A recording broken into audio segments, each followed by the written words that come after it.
Samantala, determinasyon, focus at pangarap. Yan po ang ilan sa mga naging gabay ng laude ng University of the Philippines Diliman na si Tiffany Uy. Naging trending sa buong bansa ang pagkakakuha ni Uy ng record-breaking na grado sa kanyang pagtatapos sa kolehiyo. Silipin natin ang kwento ng kanyang pagpupursige sa ulat ni Emil Carion. Palagi na lang ay narinig ang kasabihang pag-asa ng bayan ng ating kabataan. Pero dahil madalas itong sabihin ay parang nakakasawa na rin. At kung ang kabataan ay tatanungin ay mas importante sa ngayon ang Facebook, ang Twitter, Instagram, Viber, cellphone, ang tab at kung bagong komunikasyon o ika nga ay social media. Taliwas ang nangyari nitong ginanap na pagtatapos sa mga mag-aaral ng University of the Philippines sa mga tinaguriang Scholar ng Bayan. Si Tiffany Grace Uy o Tiffy ay tila tipikal na estudyante pero ang kanyang karanasan nang maaksidente siya nung musmus pa ay nag-iwan ng di makakalimutang karanasan.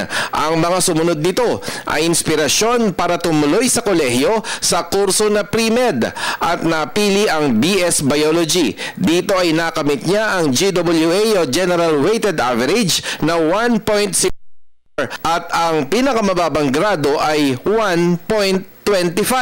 Kailangan po akong i-stitch while being conscious. So, sobrang takot po talaga ako. Pero meron po akong doktor na siya yung nag-comfort sa akin.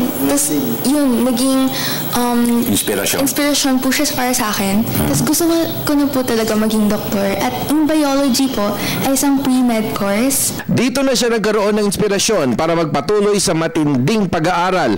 Nakatuon ang pansin sa dulo na maging isang dalubhasa sa larangan ng medisina. My battle has just begun. Ang kailangan kong marating. Kasi, ngayon graduate na ako ng isang pre-med course.